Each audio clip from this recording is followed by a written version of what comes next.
Hi nurses, I am Navkiran this side, managing director Navkiran nursing classes. बहुत सालों से मैं यूट्यूब पे बहुत सारी वीडियोस बना के नर्सेस को गाइड कर रही हूँ, लेकिन कभी मैंने आप लोगों के साथ इस तरह से बैठ के अपनी खुद की जर्नी के बारे में बात नहीं करी है। तो आज मैंने सोचा कि क्यों ना मैं अपनी स्टोरी, सक्सेस स्टोरी आप सब लोगों के साथ शेयर करूं, ताकि इस स्टोरी को सुन के कुछ लोगों को तो मोटिवेशन मिले। तो ये स्टोरी शुरू होती है पंजाब के एक छोटे से गांव से।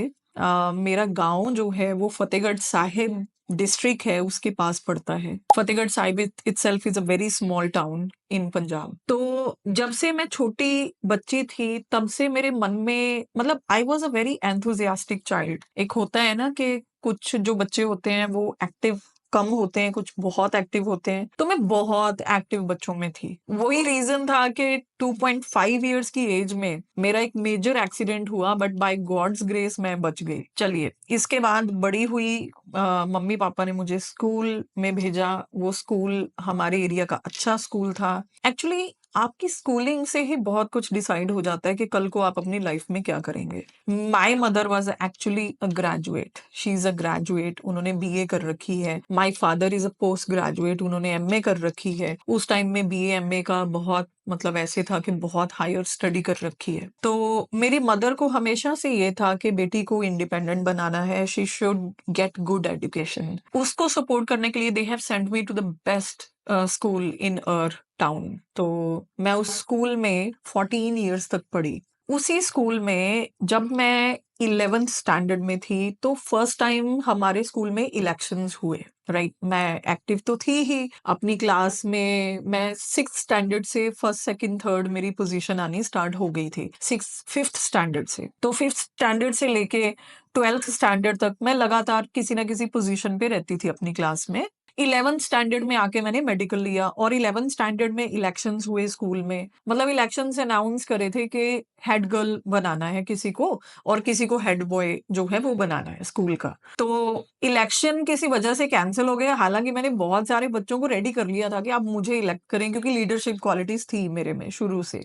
लेकिन उसके बाद उन्होंने रिटन ऐसे टेस्ट कर दिया और वो ऐसे मैंने ऐसा लिखा, मुझे भी नहीं पता था कि मेरे में इतनी एबिलिटी है लिखने की और पढ़ने की, मतलब ये चीजें करने की, extra curricular activities other than my regular studies. तो मुझे प्रिंसिपल ने बुलाया, वो पूरे का पूरा जो रिटन फॉर्म था वो पूरे स्कूल के सामने पढ़ा गया। एक्चुअली टॉपिक ये था स्कूल को इम्प्रूव कैसे करें, और तो मुझे हेड गर्ल बनाया गया। और उस टाइम पे मुझे ये लगा कि हाँ, मैं मेरे में लीडरशिप क्वालिटीज है, I can handle the things as I want, I can manipulate the things around me. और मैनिफेस्टेशन की क्या पावर है उस टाइम पे मुझे पता चला, क्योंकि मैं बहुत डेस्परेट थी उस टाइम पे हेड गर्ल बनने के लिए। मैं बता रही हूँ, आपकी स्कूल से शुरुआत हो जाती किसी भी चीज की। उसके बाद मेरा सच में बताऊं तो जो प्लान था वो एमबीबीएस करने का था। मैंने +1 +2 में मेडिकल करा था और काफी अच्छे मार्क्स से मैं पास भी हुई थी +2 में। तो प्लान ये था कि एमबीबीएस करेंगे। अब एमबीबीएस उस टाइम पे बहुत ही ट्रेंड चल रहा था, ये मैं बात कर रही हूँ 2003-4 की, 2003-4 की। बहुत ज्यादा बड़ा ट्रेंड था, आईआईटी क्रैक कर रहे थे इंजीनियरिंग वाले, और जो मेडिकल वाले थे वो एमबीबीएस के लिए जाएंगे। उस टाइम पे पंजाब में टेस्ट होता था पीएमईटी, और एक ऑल इंडिया लेवल का टेस्ट होता था वो अलग। तो क्या हुआ कि जब मैंने ये टेस्ट दिए तो मेरा क्रैक, मतलब मेरा रैंक नहीं आया, अच्छा रैंक नहीं बन पाया, because I was in general category. General category को रैंक लेना it's not easy in India, बहुत सारा कंपटीशन बैठता है। फिर क्या हुआ कि 1 साल का ड्रॉप करते हैं, 1 साल का ड्रॉप कर लिया। फिर से मैंने 1 साल बैठ के उस टेस्ट का प्रिपरेशन दिया, नेक्स्ट ईयर दिया। मेरा बीडीएस में रैंक पड़ रहा था, मेरा एमबीबीएस में रैंक नहीं पड़ा। Obviously I was heartbroken. मेरे out of 800 I guess I have got 620 marks, something like that. Still I was not able to get a seat. तो I was quite heartbroken. मेरे को ऐसे लगा कि मतलब इतनी मेहनत करके भी कुछ नहीं मिला है, तो एक बार ही अंधेरा हो जाता है आपके सामने। एक वो +2 के बाद ऐसी स्टेज होती है कि, क्योंकि इंडिया में उस टाइम पे करियर काउंसलिंग, और आज भी जहां तक मुझे पता है कि करियर काउंसलिंग का कोई है ही नहीं, दूर दूर तक पता ही नहीं है। एक स्मॉल टाउन गर्ल को तो वैसे भी पता नहीं है। तो +2 के बाद एकदम से अंधेरा हो गया, आंखों के सामने, जिंदगी के सामने पता नहीं था किधर जाना है। अच्छा एमबीबीएस में एडमिशन ले लो। उस टाइम पे ये था कि डॉक्टर बन जाओ बस, कैसे भी कोई भी फील्ड जो है वो चूज कर लो। लेकिन मन ने कहीं ना कहीं अंदर पे मतलब बोला कि नहीं, BDS is not my type. Then मेरे एक रिलेटिव थे, उन्होंने मुझे बोला why don't you go for PPMET, आपने इतनी तैयारी करी, आप रैंक तो ले ही लोगे। एंड पीपीएमईटी था पंजाब पैरामेडिकल एंट्रेंस टेस्ट। और इस टाइम तक मेडिकल के फॉर्म भर भर के इतना हम फाइनेंशियली ड्रेन हो चुके थे मेरे घर वाले, क्योंकि मैं आपको एक चीज बता देती हूँ कि 2003-4 में भी एक एक फॉर्म की कीमत 5,000 रुपए थी कम से कम।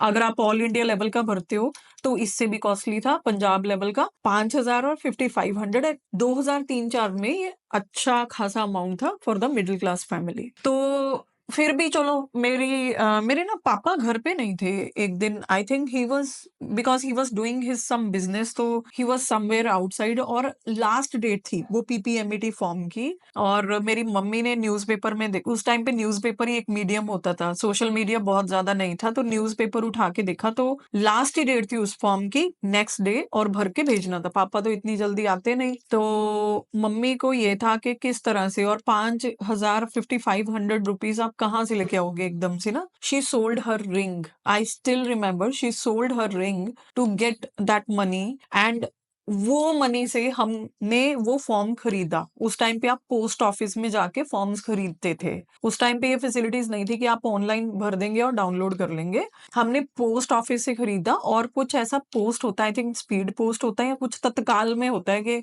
पहुंच जाए ये, है ना। भरने की लास्ट डेट वो थी, पहुंचने की लास्ट डेट अलग होती है। तो हमने वो फॉर्म फिल करके we have sent it to the university. चलिए, मेरा रोल नंबर आया, मेरी तैयारी थी, मैंने वो टेस्ट दिया। मेरा 14th रैंक पड़ा पंजाब लेवल पे, स्टेट लेवल पे, since I am from Punjab. तो जैसे ही मेरा वो 14th रैंक पड़ा तो खुशी हो गई, चलो जी बिटिया को गवर्नमेंट सीट मिल गई है, चलो जी गवर्नमेंट कॉलेज में जाते हैं। और मैंने चूज किया government college of nursing Rajendra hospital Patiala. तो वहां पे मेरी एडमिशन होती है। आपको पता है जैसे टीनेजर होते हैं, +2 तक तो हम दबे ही रहते हैं बुक्स में, मेडिकल वाले, और उसके बाद एकदम से ऐसे हो रहा था कि कॉलेज लाइफ शुरू होने वाली है। आई वाज सो एक्साइटेड, जैसे चलने लगते हैं ना वो पूरी कहानी आंखों के सामने। क्योंकि उस टाइम पे क्या था ना, डीडीएलजे कुछ कुछ होता है, ऐसी ऐसी मूवीज थी कॉलेज लाइफ के ऊपर बेस्ड, कि बहुत ही ऐसे कॉलेज तो ऐसे लगता था कि ऐसी रंगीन जिंदगी शुरू होने वाली है।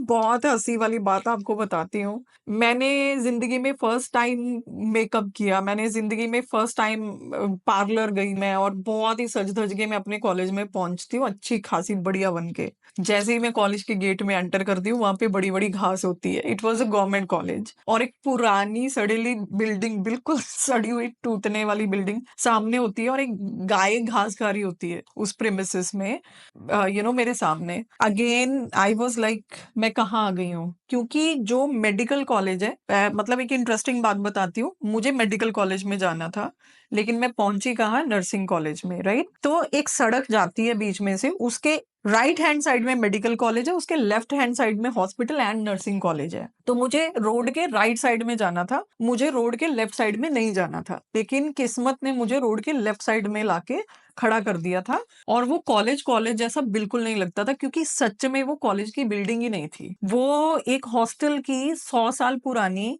अनसेफ डिक्लेयर्ड बिल्डिंग थी, जो कि नर्सेस को उसमें सिर्फ एक रूम अलॉट किया हुआ था कि आप इसमें ही क्लासेस लगाएं। अब 4 साल थे बीएससी नर्सिंग के, एक एक करके बारी बारी एक एक साल के स्टूडेंट्स आते थे और क्लासेस लगाते थे, बाकी की उतनी देर में क्लिनिकल्स में रहते थे। तो कॉलेज की फैकल्टी भी क्या करे, वो तो गवर्नमेंट को इनिशिएटिव लेना था ना। तो इस तरह से टीचर्स एडजस्ट कर रहे थे। खैर, मैं आपको ये बताने की कोशिश कर रही हूँ कि सपने कितनी बारी टूटते हैं आपके, है ना। आप कुछ और सोच के गए और यहाँ पे कुछ और ही हो रहा है। अच्छा, फिर दूसरा झटका जो नर्सिंग स्टूडेंट्स को लगता है उस टाइम पे, मुझे नहीं पता आप में से कितने लोगों को ये शॉकिंग लगता है, बट जो दूसरा झटका लगता है ना, वो होता है कि आपको हर टाइम कॉलेज में यूनिफॉर्म पहन के रहना है। तो हमें थोड़ा सा उस चीज से लगता है कि अच्छा, क्योंकि अगेन मैं रिमाइंड करवा दूं, उस टाइम पे हम सिर्फ 16-17 17-18 साल के होते हैं जिस टाइम पे हम कॉलेज में एंटर करते हैं। तो फिर उस चीज के साथ एडजस्ट करना। आजकल मैं अपनी क्लास में क्राइसिस पढ़ाती हूँ। आपकी जिंदगी में कुछ भी मेजर चेंजेस होते हैं तो उसको हम क्राइसिस में लेते हैं। तो फर्स्ट क्राइसिस मेरा ये था कि मैं कॉलेज की हालत देख रही थी। दूसरा क्राइसिस मेरा ये था कि आपको एकदम से बहुत ही डिसिप्लिन में आना है। आपको एकदम से, you cannot keep your nails, you can not wear earrings और रिंग्स और एनीथिंग लाइक दैट। आपको यूनिफॉर्म में रहना है हर टाइम, और आपको बहुत ही पंक्चुअल रहना है। आप गवर्नमेंट कॉलेज से इसको ऐसे मत समझिए, वहां पे स्ट्रिक्टनेस बहुत ज्यादा होती है। और एक सबसे बड़ा झटका, मुझे अपना घर छोड़ के हॉस्टल में रहना था, क्योंकि वो मैंडेटरी था, वहां पे आपको हॉस्टल लेना ही पड़ता था। अब वो एक छोटा सा बच्चा है जो अपने घर से पहली बार ही निकला है और एकदम से इतना सारा प्रेशर आ गया। ये सभी नर्सेज जो राइट नाउ मुझे सुन रही हैं, वो इस प्रेशर के साथ अपने आप को रिलेट कर पा रही होंगी। डेवलपिंग कंट्रीज में ऐसे ही नर्सिंग होती है। और इतना स्ट्रिक्ट हमारा पूरे का पूरा टीचिंग स्टाफ था, बहुत ही स्ट्रिक्ट, और उनको एक भी दिन की छुट्टी नहीं चाहिए थी। मतलब हमें 100% अटेंडेंस चाहिए थी। Yes, I am absolutely correct. किसी भी कोर्स में 100% अटेंडेंस नहीं होती है, लेकिन हमें ये हमेशा बोला गया है, क्योंकि मैंने 2 नर्सिंग कॉलेजेस में पढ़ाई की है, राजेंद्रा में की है और दूसरा मैंने पीजीआई में की है। दोनों ही जगह पे हमें 100% अटेंडेंस बोली गई कि 100% चाहिए आपको, अदरवाइज आपको डिग्री या जो भी आपको कंप्लीशन सर्टिफिकेट नहीं मिलेगा until and unless you complete your practical hours. College शुरू हुआ, उस टाइम पे रैगिंग बहुत होती थी। मेरे सीनियर्स ने बहुत ज्यादा रैगिंग करी थी, क्योंकि मैं फर्स्ट डे बहुत ज्यादा अप टू डेट होके आ गई थी। उनको ऐसे लगा पता नहीं कौन आ गई है, बट मैं थोड़ी एक्सट्रोवर्ट थी। मतलब मेरी शुरू से पर्सनालिटी थोड़ी लीडरशिप वाली थी, तो बहुत ज्यादा रैगिंग भी हुई। इन सारी चीजों को डील करते करते 2-3 साल निकल गए। ओके, अब लास्ट ईयर तक जाते जाते ऐसा हो गया कि सामने से जो मेडिकल कॉलेज वाले हैं, उनको इतनी फैसिलिटी है, उनकी इतनी रिस्पेक्ट है, और इधर जो नर्सेज हैं, ना तो उनको कोई रिस्पेक्ट दे रहा है, ना उनको कोई फैसिलिटी दे रहा है। जो ड्यूटीज हम दिन रात कर रहे हैं वो अलग। We are not being recognised by anybody. हमें ऐसे लगा कि कोई रिकॉग्नाइज ही नहीं कर रहा है हमें, नर्सेस को कोई पूछ ही नहीं रहा है, नर्सिंग की कोई वैल्यू है नहीं, ऐसा लगना शुरू हो गया। हमसे ज्यादा वैल्यू तो रेडियोग्राफर्स की, और सच में बताऊं तो फार्मासिस्ट की थी। तो मुझे कहीं ना कहीं ये फील हुआ कि somebody should take a stand for nursing. लेकिन उस टाइम पे मैं बहुत कम उम्र की थी। मैं आई वॉज 18-19, आई थिंक मेरी इतनी एज ही रही होगी।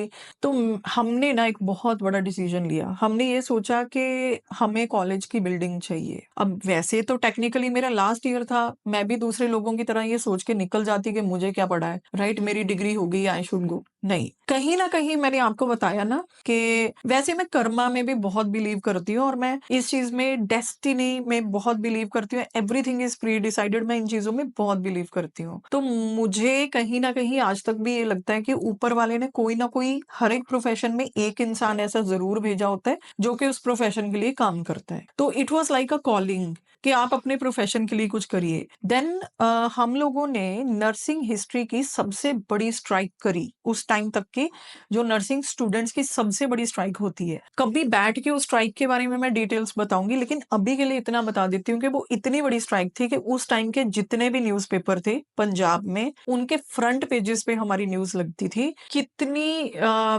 प्रेस वहां पे आती थी on the daily basis, I can't tell you. कितनी पुलिस आती थी हमारे कॉलेज में, हमें डराने के लिए, या आप दूसरी तरह से बोल सकते हो प्रोटेक्शन के लिए भी, क्योंकि लड़कियां थी, प्रोटेस्ट कर रही थी। कितना हंगामा हुआ था 6 महीने को, आई कांट टेल यू। लेकिन 6 महीने लगे हमें अपने राइट्स लेने में। And you won't believe, college की बिल्डिंग के लिए 1 करोड़ की ग्रांट पास करवाई। उस टाइम पे डीआरएम में दुलाल सर होते थे, उन्होंने हमारे कॉलेज को 1 करोड़ का चेक दिया। वी लाइक हमने ऐसी सिचुएशन क्रिएट करी उस टाइम पे कि हमारे कॉलेज को बिल्डिंग भी मिली, कैंटीन भी मिली, एक अच्छी मेस भी मिली, और इसके साथ साथ नर्सेस को मिलना शुरू हो गया 4,000 rupees per month stipend in their internship. तो ये एक तरह से पहली जीत थी। तो उस टाइम पे फिर से मुझे ऐसे लगा कि नहीं, कुछ तो बात है नवकिरण कौर आप में, कि आप इतना बड़ा काम जो है वो नर्सेस के लिए कर रहे हो। क्योंकि आसपास के लोग पहले डिग्रेड कर रहे थे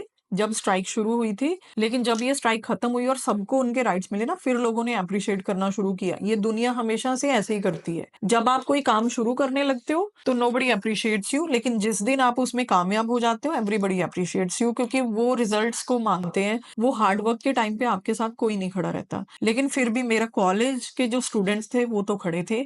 आज की डेट तक भी मैं उनको बहुत ही थैंकफुल हूँ इस चीज के लिए। अब उसके बाद क्या हुआ कि पास आउट हुई। यू वोंट बिलीव, मैं जिस कॉलेज में रेज्यूमे देने जाती थी उसी कॉलेज में मुझे रिजेक्ट कर दिया जाता था। अब आप सोचेंगे, अरे अभी तो आप बोल रहे थे कि अप्रिशिएट करते हैं, अभी आप बोल रहे हो रिजेक्ट करते हैं। Reject, yes. क्योंकि सामने वाले कॉलेज वाले मेरे को क्या बोलते थे मालूम है, अगर ये यहाँ पे आएगी तो यहाँ पे हमारे टीचर्स की स्ट्राइक करवा देगी। और ये बोलने वाले कौन थे? अपने नर्सिंग वाले ही थे। ठीक है, मैंने नर्सिंग के लिए फाइट करा, नर्सिंग का स्टाइपेंड लगवाया, और जब मैं रेज्यूमे देने कॉलेजेस में जा रही हूँ for the post of clinical instructor, तो आगे से मेरे को ये बोल रहे हैं कि आप इस कॉलेज में नहीं आ सकते हो। Your resume is good, your classes लेते हैं ना, demo class before giving the job, that is the best one. You don't have any problem in your academics, but you were a leader, so that's why we can not give you a job, क्योंकि हमें आपकी history पता है। Okay, तो इस वजह से मुझे काफी देर के लिए, मतलब काफी देर तक मुझे जॉब नहीं मिली। But finally I got the job. I started at the salary of 10,000 per month. मैंने एक कॉलेज में लगाए 2 साल।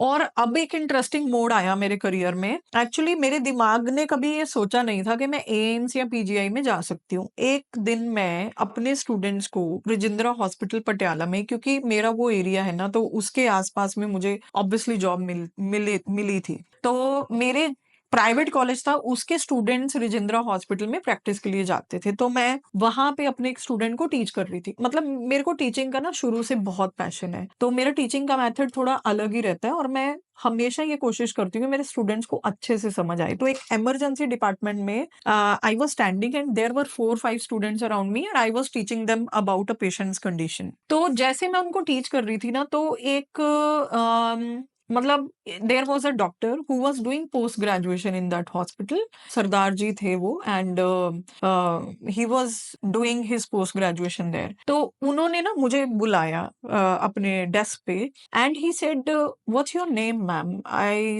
मैंने अपना नाम बताया, and he said, I have never seen any teacher teaching so with so much passion to her students. अभी तक यहाँ पे बहुत सारे कॉलेजेस और टीचर्स आते हैं, लेकिन आपको मैंने देखा, you are so passionate about teaching. तो आपकी क्वालिफिकेशन क्या है? I said, my qualification is BSc nursing. He said, you should do post graduation. लेकिन यू नो व्हाट, किसी लोकल कॉलेज से मत करना, किसी स्टेट लेवल से मत करना। You deserve to be in PGI और एम्स।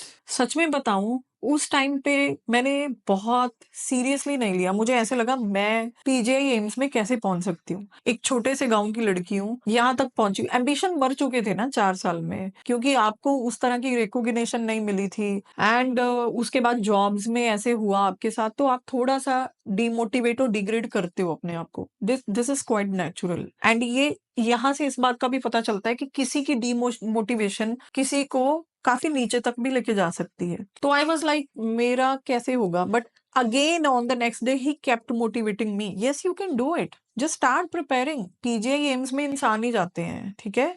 तो till date I am so thankful to that person. वो एक तरह से मेरे मेंटोर बन के, बात इतनी हुई थी सिर्फ that you should be in PGI and AIIMS. उसके बाद कभी कोई गाइडेंस और नहीं मिली। लेकिन मैंने क्या किया, मैंने पीजीआई के लिए सर्च करना शुरू कर दिया कि पीजीआई और एम्स के टेस्ट में आता क्या है। अब मैं यहाँ पे एक चीज हाईलाइट करना चाहती हूँ। ये टाइम था 2010-11 का, 2010-11 का टाइम। उस टाइम पे ना तो कोई कोचिंग सेंटर्स थे इंडिया में, ना ही ऑनलाइन इंटरनेट इतना नहीं था यूज में इंडिया में जो जितना आज है। आपको कहीं से पता ही नहीं चल सकता कि उनके टेस्ट में क्या आता है। मैंने पता नहीं किस तरह से अपने कॉन्टेक्ट सर्च करके एक लड़की को सर्च किया जिसने पीजीआई का टेस्ट दिया था लास्ट ईयर, लेकिन वो क्रैक नहीं कर पाई थी। मैंने उससे जस्ट एक वेग ब्रीफ आइडिया लिया कि उनके टेस्ट में एक्चुअली आता क्या है और कहाँ से आता है। She had given me some clues कि ये ऐसे करके एक बुक है। आई स्टिल रिमेम्बर कि वो एक बुक थी कम्युनिटी हेल्थ नर्सिंग की, और पीजीआई का ज्यादातर फॉन्टे कम्युनिटी हेल्थ नर्स का होता है, ऐसा मुझे बताया गया। तो मैंने वो, भाई साहब, मैंने दिन रात लगा के वो सारी बुक खा डाली। एक तरह से के पार्क की बुक खा डाली मैंने, फिर माइक्रोबायोलॉजी की बुक्स, एनाटॉमी फिजियोलॉजी, और क्या उसको बोलते हैं, ब्रनर एंड सुधार्थ मेडिकल सर्जिकल की, और पॉटर पेरी, सिस्टर नैन्सी की फंडामेंटल्स, और न जाने कौन कौन सी बुक्स, इवन सोशियोलॉजी, रिसर्च, पता नहीं कौन कौन से ऐसे सब्जेक्ट थे जो मैंने 3 महीने लगातार एक जगह पे बैठ के प्रेपरेशन किया, क्योंकि एग्जैक्टली 3 महीने के बाद मेरा एमएससी का टेस्ट था और मुझे वो क्रैक करना ही था। ऑल इंडिया लेवल पे 5 ही सीट्स थी जनरल कैटेगरी की, मुझे उसमें आना ही आना था। आई वर्कड सो हार्ड, मैंने अपने रूम में लिख के लगा दिया कि इस डेट के बाद मैं पीडियाट्रिक स्पेशलिटी में पीजीआई में I will be the one who will be present. और ये था 2011 का entrance exam PGI MSc nursing का। उस साल रिकॉर्ड सेट हो गया था कि मैक्सिमम स्टूडेंट्स जा रहे थे एमएससी के टेस्ट के लिए, क्योंकि जितने जितने ईयर्स में मैंने कुछ किया ना, उस टाइम पे मैक्सिमम क्रेज में मैंने चीजें करी हैं। जब 2010-11 का टाइम था ना, तो एमएससी पास्ड आउट की सैलरी 50,000 रुपीज होती थी per month, which was huge. 4 गुना ज्यादा होती थी जो मैं अभी ले रही थी, 10,000। तो यूथ में बड़ा क्रेज था। नंबर 1 इसलिए कि एमएससी की सैलरी ज्यादा है। नंबर 2 इसलिए कि जिस कॉलेज की मैं बात कर रही हूँ, पीजीआई एम्स, उसमें फीस ही नहीं है। मतलब वो ऑलमोस्ट फ्री है। 500 रुपए फीस होती है आपकी साल की, वो भी एंड में जाके रिफंड हो जाती है जब आपकी 2 साल के बाद पोस्ट ग्रेजुएशन पूरी होती है। और मैं तो मिडिल क्लास फैमिली से थी। एवरी मिडिल क्लास फैमिली बच्चा जो है वो यही चाहता है कि हमारी पढ़ाई फ्री में हो जाए। Everybody wants it. तो कंपटीशन तो बहुत तगड़े वाला बैठना था और बहुत ही डर लग रहा था, लेकिन अंदर से था कि बहुत प्रिपेयर किया है। तो मुझे याद है चंडीगढ़ में टेस्ट था। जब मैं टेस्ट दे के आई तो I was not quite sure क्या होगा। उस टाइम पे रिजल्ट ऑनलाइन नहीं आता था। उस टाइम पे क्या होता था कि पीजीआई में पर्चे लग जाते थे, नेक्स्ट डे पर्चियां चिपका देते थे और भीड़ होती थी पूरी जो पर्चियों पे चेक करती थी कि कितना रैंक पड़ा है। मैं गई मेरी मम्मी के साथ बस में बैठ के चंडीगढ़, पीजीआई में पहुंच गए और वहां पे हम लोग चेक कर रहे थे पर्चियों पे कि कितना रैंक पड़ा है। And to my surprise, I was among the top 5 at all India level. Oh my God! एक गांव की लड़की ऑल इंडिया लेवल पे 5th रैंक लेके गोइंग फॉर पीजीआई। एंड वो एक ऐसा टाइम था, अगर इसको कुछ मैं विजुअली दिखा सकती ना आपको, I was literally sitting on ground at that time. मैं बिल्कुल नीचे वहीं पे ग्राउंड पे बैठ गई। I started crying because I had worked, I had prepared day and night for this moment. All India level पे रैंक ले लिया है और गोइंग फॉर पीजीआई। उसके बाद काउंसलिंग हुई। काउंसलिंग में मेरे को मालूम है किस स्पेशलिटी में सीट मिला? पीडियाट्रिक्स में। मुझे पीडियाट्रिक्स में सीट मिला। मैंने आपको बोला पहले कि मुझे पीडियाट्रिक में सीट लेनी थी और पीडियाट्रिक की सीट्स ही मिनिमम थी at all India level. They had only 3 seats PGI वालों के पास। तो पीडियाट्रिक में सीट मिला, लेकिन आपको मालूम है उसी काउंसलिंग के टेबल पे क्या हुआ? मेरे साथ एक लड़का बैठा था, निकोलस निकोलस रूबिन। काफी लोग जानते होंगे निकोलस को, जो कि उसके कॉलेज से होंगे। तो वो लड़का मेरे साथ ही बैठा हुआ था। उसका मेरे से नेक्स्ट रैंक था। तो जो पीडियाट्रिक की सीट थी वो लास्ट थी। उसके बाद जो सीट्स बच रही थी वो बच रही थी ओबीजी की और कम्युनिटी की। कम्युनिटी बहुत टफ होती है। पीजीआई की कम्युनिटी में आपने सीट ले ली तो समझ लो आप बाहर कम्युनिटी में ही घूमते रहोगे। It's very tough. ऑब्स्टेट्रिक्स में उसको सीट लेनी नहीं थी because he is a boy. वो ऑब्स्टेट्रिक्स करना नहीं चाहता था। उनके पापा मेरे पास आए और बोले कि बेटा ऐसा है कि if you can do a favour, आप अपनी पीडियाट्रिक्स की सीट जो है अगर उनको दे देते हो, तो अगर आप ऑब्स्टेट्रिक्स की ले लेते हो, बिकॉज लड़कियां ऑब्स्टेट्रिक्स कर लेती हैं, लड़कों को डिफिकल्ट है। इसने बहुत हार्ड वर्क करके सीट ली है। अगर आप आज इसको पीडियाट्रिक की सीट नहीं देंगे तो हमें सीट छोड़नी पड़ेगी। And at that time, I took the decision. I gave my pediatric seat to him, and I had taken his seat of obstetrics. That's how I landed in obstetrical nursing. तो जो मेरी speciality है currently MSc nursing में, that is OBG, obstetrical nursing. तो this is how I got my speciality. लेकिन मैंने अपनी dream speciality को पाया, पीडियाट्रिक्स को। लेकिन अगर किसी का अच्छा हो रहा था तो I quitted my seat for him. Okay, then उसके बाद हमारी एमएससी स्टार्ट होती है। मैं आपको एक चीज बता देती हूँ, एमएससी बहुत डिफिकल्ट होती है पीजीआई की। Like it's not like any ordinary college, it's very extra ordinary. Day 1 पे ही आपकी बैंड बज जाती है। आपको पता होता है कि आप किस लेवल के इंस्टीट्यूट में आ रहे हो। डजेंट मैटर मैं कितना प्रिपेयर करके गई थी, but I was not good at all in ओबीजी। मुझे पता था मैं अच्छी नहीं हूँ ओबीजी में। और जाते ही जो प्रोफेसर ने मेरी तो बैंड बजाई, मैं बता नहीं सकती। पनिशमेंट्स मिली, बहुत ही असाइनमेंट्स होती थी, आपको बहुत ज्यादा काम मिलता था। लेकिन उन पनिशमेंट्स ने, उन चीजों ने इतना अच्छा बना दिया मुझे एकेडमिकली। हम लाइब्रेरी में बैठे रहते थे, पढ़ते रहते थे, सुबह से लेके शाम तक हमें जुनून था, मतलब हमें पैशन था, इतना पढ़ के इस कॉलेज में सीट ली है। और जिस दिन मैं उस कॉलेज से पोस्ट ग्रेजुएट होके निकलती हूँ, I was among one of the toppers of my class. Top 30 people of India were doing post graduation there, and I was topper among those toppers, and it was a proud moment, you know, actually. लेकिन फिर से, जैसे हम अभी, जैसे ये video shoot करने से पहले हम लोग बात कर रहे थे, life graph goes this this and this. इन 2 सालों में नर्सिंग का सिनेरियो पंजाब में बहुत चेंज हो चुका था। बहुत ही ज्यादा नर्सिंग कॉलेजेस खुल चुके थे, और जो कि एमएससी पोस्ट ग्रेजुएट्स धड़ाधड़ निकाल रहे थे।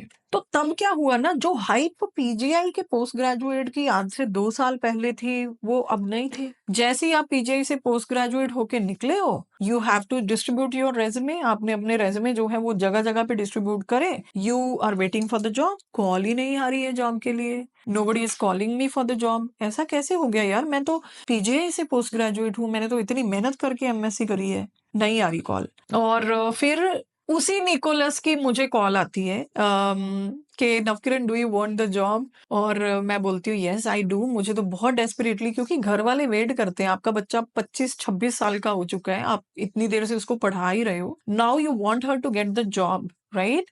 तो मैंने बोला हाँ यस मैं करूंगी। तो ये कॉलेज बहुत दूर था, पहाड़ों में। I am talking about internal university बड़ू साहिब। तो वहां पे मैं जाती हूँ, बहुत ही अच्छा स्टाफ, बहुत ही अच्छा माहौल।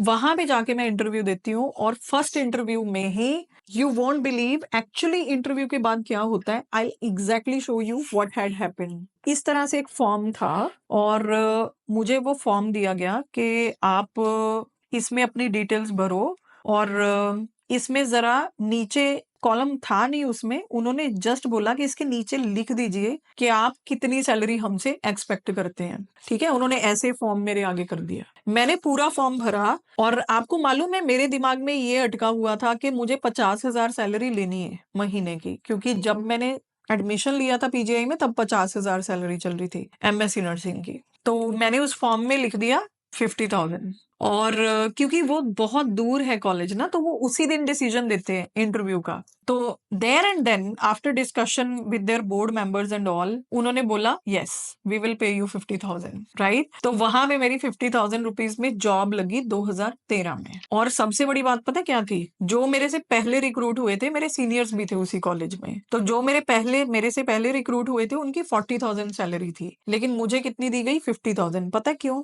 क्योंकि मैंने उनकी डेमो क्लास ली थी, और उस डेमो क्लास में मैंने धो डाला था, मतलब इतना अच्छी डेमो क्लास ली थी कि लोग बेंच के ऊपर खड़े होके क्लैपिंग कर रहे थे। तो that's why they had recognised my potential and had given me this offer 50,000 per month. Okay, I was very happy. Private में 50,000 लगना, और वो भी 2011-13 की बात मैं कर रही हूँ, it's not a small thing. चलो, वहां पे मैंने जॉब की, कुछ सर्कमस्टांसेस चेंज हुए, आई केम बैक टू पंजाब थोड़ी देर के बाद, और यहाँ पे आके मैंने अगेन एक कॉलेज में जॉब स्टार्ट किया, लेकिन सैलरी हाफ से भी कम थी, ओनली 22,000। तो फिर मैंने ये सोचा कि मैं 22,000 के लिए तो नहीं बनी हूँ, मुझे तो ज्यादा अर्न करना है अपनी लाइफ में, because I was very passionate. तो मैंने क्या किया, मैंने मोहाली में एक कोचिंग इंस्टीट्यूशन था, पता नहीं कैसे मेरे दिमाग में ये ख्याल आया कि मुझे मेरे गांव में नहीं रहना, I have to be in Chandigarh and Mohali, यहीं पे मेरा कुछ बन सकता है, क्योंकि मेट्रो सिटी एडवांस सिटी है, सॉरी। तो मैंने ना अपने घर वालों से अलग इस शहर में रहना शुरू कर दी, लेकिन वो शहर को मैं अफोर्ड नहीं कर पाती थी 22,000 में, it was very difficult for me. तो मैंने सोचा कि एक्स्ट्रा जॉब करते हैं। तो जहां पे मैं रहती थी, वहां पे सामने कोचिंग सेंटर था, जो कि ओईटी की कोचिंग देता था। ओईटी की कोचिंग, उनके पास और प्रोग्राम्स थे, एनक्लेक्स नहीं था उस टाइम तक। तो मैंने उनके पास गई, और मैंने पता नहीं कैसे हिम्मत करके, पहली बार था ये मेरा, मैं कैसे बार्गेनिंग करी, आई डोंट नो, लेकिन मैंने उनको एक ऑफर दिया कि मैं ना, आप एनक्लेक्स के स्टूडेंट्स लो, मैं उन एनक्लेक्स के स्टूडेंट्स को टीच करूंगी, और आप मुझे इतना पे कर देना। And they agreed. तो मुझे वहां पे सैलरी मिलती थी 15,000 रुपीज पर मंथ। तो मैंने इस तरह से जो है एनक्लेक्स की वहां पे तैयारी शुरू की। यू वोंट बिलीव मैं क्या करती थी, पहले सुबह मैं बस पे चढ़ के कॉलेज जाती थी, कॉलेज में 4 बजे तक पढ़ाती थी, वापस मैं बस पे चढ़ के मोहाली आती थी, मोहाली में मैं कोचिंग देके और फिर कई बारी वापस मैं अपने घर में भी जाती थी, मतलब शाम को वापस अपने घर पे भी जाती थी, क्योंकि थोड़ी देर के बाद मैंने वहां पे रहना बंद कर दिया था। तो सुबह 7 बजे से लेके रात के 8 बजे तक आई वॉज कंटिन्यूसली ट्रेवलिंग और वर्किंग। मैंने इतना हार्डवर्क 2013-14 से ही मैंने शुरू कर दिया था। तो वहां से मुझे एक चीज तो पता चल गई थी कि आई कैन वर्क हार्ड, लेकिन जो मैं कर रही हूँ it is not paying me of. तो फिर क्या हुआ कि मैंने अपना कोचिंग इंस्टीट्यूट एस्टेब्लिश किया, मैंने अपना खुद का ऑफिस लिया मोहाली में, आई एस्टैब्लिश माई कोचिंग इंस्टीट्यूशन। लेकिन again life is not fair, आपका ऊपर नीचे ग्राफ चलता रहता है, तो वो कोचिंग इंस्टीट्यूट बंद हो गया थोड़ी देर के बाद, वो चला नहीं, बंद हो गया, उसका रेंट बहुत ज्यादा था, मैं इतना अफोर्ड नहीं कर सकती थी। उसके बाद मेरी गवर्नमेंट जॉब लगी GMCS 32, टीचिंग में कर रही थी, पर मेरे को ना सेटिस्फेक्शन नहीं थी। मेरे को ऐसे लग रहा था कि मियरली इस चीज को में रह के मैं कुछ नहीं कर पाऊंगी। तो मैंने ना GMCS 32 की सरकारी नौकरी टीचर की छोड़ के मैंने PGI ज्वाइन कर लिया bed side. Everybody was like, ये क्या किया तुमने? टीचिंग की जॉब बड़ी लग्जूरियस जॉब होती है इंडिया में, बहुत अच्छी वाली, और वो भी सरकारी, आराम से हो जाना था सारा कुछ, जिंदगी आराम से कट सकती थी। लेकिन मैंने चूज किया समथिंग चैलेंजिंग, तो मैंने PGI में सर्व किया for 3 years as a bedside nurse, और मेरा 3 इयर्स का ही टारगेट था। मैंने 3 साल बेड साइड किया, बेड साइड को 3 साल के बाद एग्जैक्टली क्विट करके मैं कनाडा में आ गई। मैं कनाडा में आई थी सिर्फ 4 महीने के लिए, टू बी वेरी फ्रैंक, और मैं कनाडा में आई थी PR वीजा पे। मैंने क्या किया, आइल्स किया, 8777 लिया, MSc मेरी क्वालिफिकेशन थी, अब तक मेरा एक्सपीरियंस बहुत हो चुका था, कॉलेजेस में भी बेड साइड भी, तो मेरे पॉइंट्स पूरे हुए, मैंने पूरी फैमिली की PR लगाई, आई केम हियर। जैसे ही मैं कनाडा में आई तो 4 महीने मैंने ये रिसर्च किया कि यहाँ पे कोचिंग इंस्टीट्यूट हैं कि नहीं है। थे, देसियों के बहुत कम थे। यहाँ पे जो कोचिंग इंस्टीट्यूशन थे वो गोरे लोगों के ज्यादा थे, प्रीडोमिनेंसी उनकी थी। लेकिन क्या हो रहा था ना, उन सालों में कनाडा की इमिग्रेशन बहुत ज्यादा हो रही थी, और हमारे देशियों के पास कोई भी एक ऐसा पुख्ता बढ़िया इंस्टीट्यूट नहीं था जो कि उनको गाइड कर सके कि RN बनना कैसे है। ऊपर से कनाडा के रूल बहुत स्ट्रिक्ट थे उस टाइम पे। 2020 से पहले इतने स्ट्रिक्ट रूल थे कि आपको 2 साल की यूनिवर्सिटी स्टडी या ऑस्की करनी पड़ती थी लाइसेंस लेने के लिए, और ऑस्की की डेट्स भाई साहब अवेलेबल ही नहीं होती थी। आप 2-2 साल वेट करते रहो तो ऑस्की अवेलेबल नहीं होती थी। मैंने खुद 1 साल वेट करा है ऑस्की के लिए। या कोर्सेज करो, अगर आपको कोर्स लेना है उसकी भी 1 साल की वेटिंग, क्योंकि इनके पास मेडिकल यूनिवर्सिटीज बहुत कम है। तो मैंने देखा कि जिससे मिलो, पार्क में मिलो, इधर मिलो, उधर मिलो, नोबडी इज RN। इंडिया से आप BSc नर्सिंग करके आए हो, MSc नर्सिंग, GNM करके आए हो, GNM का तो मतलब कोई स्कोप ही नहीं था ना, GNM को तो पूछते ही नहीं थे ये। और BSc वाले बन नहीं सकते जब तक आप 2 साल की, अब 2 साल की जो स्टडी दे रहे थे यूनिवर्सिटी में वो बहुत ही कॉस्टली थी। कम से कम आपका 20 से लेके $35,000 लगता था कोर्सेज करने में। अब इतना पैसा किसके पास है भाई? डॉलर्स में लग रहे थे, है ना। न्यू इमिग्रेंट्स के पास इतना पैसा होता नहीं है। अच्छा, 2019-20 में कोविड आया, तब जाके इन्होंने रूल चेंज किया कि आप सिर्फ NCLEX दो और RN बनोगे। उससे पहले किसी को RN लाइसेंस नहीं मिलता था मेरे भाई। जब तक आप यूनिवर्सिटी की स्टडी कंप्लीट करते थे तब तक आपकी लैंग्वेज प्रोफिशिएंसी उड़ जाती थी, और उन कोर्सेज के बेसिस पे लैंग्वेज प्रोफिशिएंसी भी पूरी नहीं करनी, आप IELTS करो, और इसके साथ साथ आपका वर्क एक्सपीरियंस खत्म हो जाता था। ऑन्टेरियो एक्सेप्ट करता है पिछले 3 साल का वर्क एक्सपीरियंस। 1 साल तो आपको ऑस्की और यूनिवर्सिटी का वेट करते हुए निकल गए, 2 साल आपको निकल गए यूनिवर्सिटी के कोर्सेज करते हुए। चलो जी, फिर से आप इंडिया जाओ, एक्सपीरियंस लेके आओ, तब आपको लाइसेंस मिलेगा। It was not easy at all.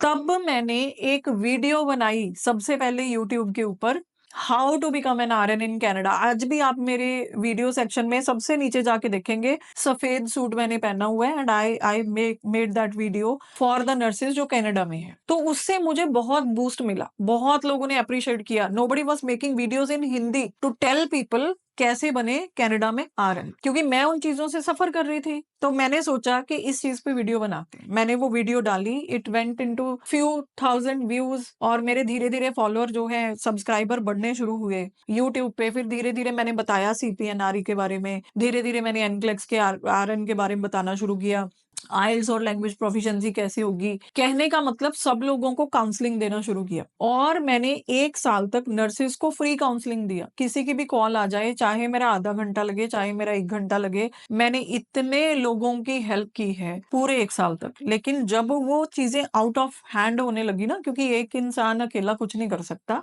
Then I realise the need कि मैं अब अपना एक इंस्टीट्यूट खड़ा करती हूँ क्योंकि एक्सपीरियंस तो मेरे पास था ही इंस्टीट्यूट चलाने का, and I need a team. तो हमारी इस तरह से कंपनी फाउंड, मतलब हमने कंपनी अपनी रजिस्टर करवाई और हमने लोगों को हायर किया और फिर हमने शुरू किया Navkiran nursing classes in Canada. तो फिर यहाँ से हमारी शुरुआत इतनी अच्छी हुई, हमें इतना रिस्पांस मिला इंटरनेशनली एजुकेटेड नर्सेज से। यहाँ पे एक चीज मैं ऐड करती हूँ, इंडिया में मेरे पास कम से कम 7-8 जगह का एक्सपीरियंस था टीचिंग में, और वो सारे स्टूडेंट मुझे जानते थे एज अ टीचर, और सब मेरे पास ही आते थे आरएन बनने। पता क्यों? क्योंकि वहां पे भी मैंने बहुत ईमानदारी से टीच किया था अपने स्टूडेंट्स को। हमेशा जब आप ईमानदारी से काम करोगे तो आपको फल तो मिलेगा ही। तो क्योंकि मैंने तब भी कभी नहीं सोचा था कॉलेजेस में कि मैं क्यों टीच करूं, मेरी तो ड्यूटी है, नहीं, मुझे टीचिंग का पैशन था और मैंने बहुत अच्छे से टीच किया था। तो एक ना एक्सपीरियंस मैं शेयर करती हूँ। एक लड़की थी, जब मैं मोहाली के कोचिंग सेंटर में एनक्लेक्स का कोचिंग दे रही थी, उसका नाम संदीप है, उसकी सिलेक्शन अभी हमने 2 महीने पहले डाली है। और जब मैं मोहाली में कोचिंग दे रही थी, ये 13 साल पहले की बात है, 13 ईयर्स पहले की। तो जब मैं उस लड़की को पढ़ाती थी ना, तो उस टाइम पे उसने एनक्लेक्स आरएन नहीं दिया, क्योंकि मैंने बीच में क्विट कर दिया था वो एनक्लेक्स का batch because of some circumstances. I think I got job in GMCS 32 in between. तो उसके बाद उसने 2-3 जगह से कोचिंग भी ली, लेकिन उसका एनक्लेक्स आरएन क्रैक नहीं हुआ। तो अभी रिसेंटली वो लड़की मुझे ढूंढा, उसने मेरे पास आती है कोचिंग लेने के लिए, और मेरे पास कोचिंग लेके वो फर्स्ट अटेम्प्ट में क्रैक करती है अब NCLEX RN. And you know what her wordings were, ma'am जिस दिन आप सेंटर छोड़ के गए थे, उसी दिन मैंने उम्मीद छोड़ दी थी कि मेरा एनक्लेक्स आरएन क्रैक नहीं होगा, लेकिन समहाउ सोशल मीडिया पे मैंने आपको देखा, and now I have joined you and she has cracked her test. She waited for 13 years to crack her NCLEX RN, you know, and अब उसने NCLEX RN क्रैक कराया, और इससे भी कितनी ज्यादा अमेजिंग स्टोरीज। अब राइट नाउ मैं एक ऐसी टीचर हूँ जिसके अंडर, जिसकी मेंटोरशिप के under thousands of nurses already अपना करियर बना चुकी हैं, and thousands of nurses are on the way. पता है आपको, जब आप जिंदगी में स्ट्रगलिंग फेस में होते हो ना, तो कभी भी शिकवा मत करो, क्योंकि वो स्ट्रगलिंग फेज ही होता है जो आपको बहुत कुछ सिखा के जाता है ना। एक चीज ऐड करना चाहती हूँ, एक तो मेरी एमएससी है पीजीआई चंडीगढ़ से। जब मैं कनाडा में आई, मैंने आपको बताया कि मैं पीआर वीजा पे आई थी, फिर भी मैंने यूनिवर्सिटी ऑफ नोवा स्कोशिया से अपने post graduate nursing courses complete किए, जिसमें मालूम है कौन कौन से कोर्सेज थे? एक था nursing leadership management, ethics in nursing, adult nursing, human body assessment, community health nursing, medication administration courses, phlebotomy courses, जो कि मैंने किए हैं इस कंट्री में आके। आप उंगलियों पे गिन लीजिए, as far as I remember I have done 7 courses. तब कहीं जाके थोड़ा बहुत टीचर अपने आप को कैपेबल समझता है कि आप जैसे स्टूडेंट्स को टीच कर सके। और 2009 के बाद आज 2024 है, ऑफिशियली 15 ईयर प्लस हो चुके हैं मुझे नर्सेस को टीच करते हुए। तो ये अर्न किया है मैंने अपनी अभी तक की जिंदगी में, और मैं ये सोचती हूँ कि ये जो स्टोरी है, ये आप सब लोगों को कुछ ना कुछ तो सिखा के जाएगी। एक और चीज बता देना चाहती हूँ, आप वीडियोस में स्क्रॉल करेंगे आपको वीडियो मिलेगी, मैंने अपनी सारी नर्सिंग फ्री में करी है, क्योंकि जब मैं ग्रेजुएशन में थी तब भी मुझे सेंट्रल गवर्नमेंट से स्कॉलरशिप आती थी 50,000 रुपीज पर ईयर, और जब मैं सेंट्रल गवर्नमेंट में थी तब भी मुझे स्कॉलरशिप आती थी 50,000 रुपीज पर ईयर। तो आपने देखा, मैंने अपनी स्टडीज पे भी एक्सपेंसेस नहीं किए बहुत ज्यादा, क्योंकि गवर्नमेंट सीट ले ली और उसके बाद स्कॉलरशिप ले ली। उसके बाद मेरी एम्बिशंस हाई थी, मैंने अपनी जिंदगी में हार्ड वर्क किया। It's not easy to be successful in life. आज आप लोगों को अगर एक मुकाम पे देखते हैं तो इसका मतलब ये नहीं है कि वो मुकाम रातों रात मिला है। मुझे बहुत साल हो गए हैं इस चीज में लगे हुए, मुझे बहुत सारी क्वालिफिकेशंस लेनी पड़ी, बहुत सारी फाइनेंशियल, फिजिकल, इमोशनल, साइकोलॉजिकल, बहुत तरह की स्ट्रगल्स के बाद आज मैं अपनी जिंदगी में बहुत ही सक्सेसफुल बिजनेस वूमेन हूँ, और अपनी इंस्टीट्यूट रन करती हूँ कनाडा में। ना सिर्फ कनाडा बल्कि पूरी दुनिया से मेरी क्लास में स्टूडेंट्स हैं। They are from America, they are from Australia, New Zealand, India, Nepal, Bhutan, Arab Emirates. तो सारी दुनिया से ही मेरे पास स्टूडेंट्स मेरी क्लास में बैठते हैं। तो इस पूरी कहानी से हमें सीखने को ये मिलता है कि अगर आप एम्बिशियस हैं, आपके मन में पैशन है कोई काम करने का, तो आपको कोई भी नहीं रोक सकता, आप अपनी जिंदगी में कामयाब बिल्कुल होंगे। और ऐसी ही और भी स्टोरीज़ मैं लेके आऊँगी। जो चीज़ें आज आपको बताई हैं वो काफ़ी मतलब हम बहुत ज़्यादा डीप में नहीं जा पाए क्योंकि ऑलरेडी टाइम जो था वो कंस्ट्रेंट था हमारे पास टाइम का। लेकिन नेक्स्ट वीडियोज़ में ज़रूर और भी ऐसी ही स्टोरीज़ मैं आपके साथ शेयर करती रहूँगी। Thank you so much for watching my video and मेरे चैनल को सब्सक्राइब ज़रूर कर लेना। Thank you so much.